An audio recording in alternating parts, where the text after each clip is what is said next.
नमस्कार दोस्तों, आप सभी लोगों का हमारे YouTube चैनल पर बहुत बहुत स्वागत है।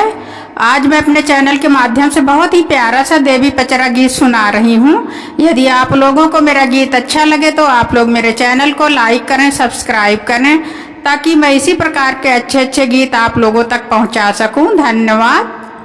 कवन फूलवा फूलेला साझवा सबेरवा हो, कवन फूलवाना हो, कवन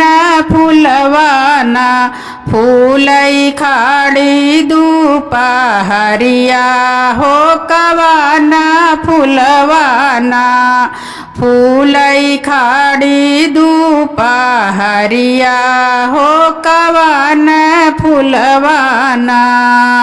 बेला चमेली फूलई साझवा सबेरवा हो, कि अड़हुल फूलवाना हो, कि अड़हुल फूलवाना फूलई खाड़ी दुपहरिया हो, कि अड़हुल फूलवाना फूलई खाड़ी दुपहरिया हो, कि अड़हुल फूलवाना कवन मई के डोलवा साजई साझवा सबेरवा हो, कवन मई के डोलवाना हो, कवन मई के डोलवाना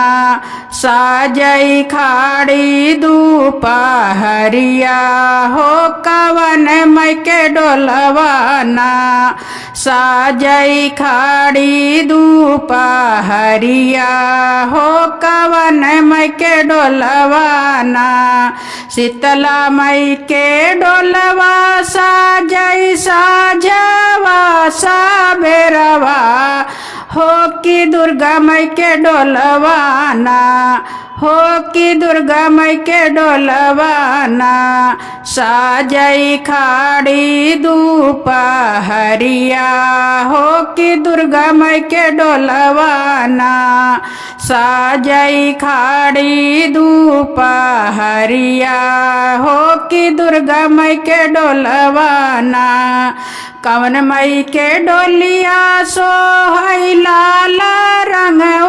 हरवा हो, कवन मई के डोलियाना हो, कवन मई के डोलियाना सोहई माख मल ओ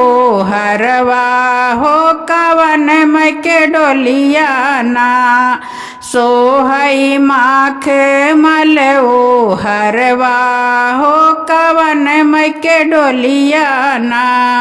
शीतला मई के डोलिया सोहई लाल रंग ओ हरवा हो, कि दुर्गा माई डोलियाना हो, कि दुर्गा माई डोलियाना सोहई माख मल ओ हरवा हो, कि दुर्गा माई डोलियाना सोहई माख मल ओ हरवा हो, कि दुर्गा माई डोलियाना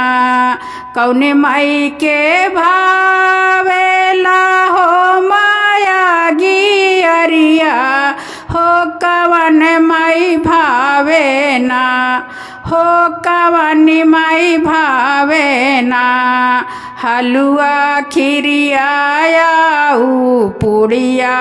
हो, कवन माई भावेना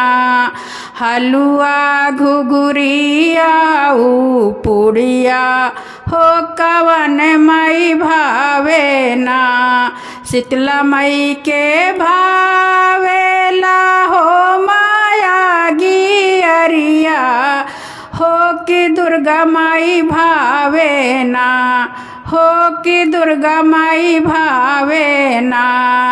हलुआ खीरिया ऊ पुड़िया हो, कि दुर्गा माई भावेना हलुआ घुघुरिया ऊ पुड़िया हो, कि दुर्गा माई भावेना हलुआ घुघुरिया ऊ पुड़िया हो कि दुर्गा माई भावे ना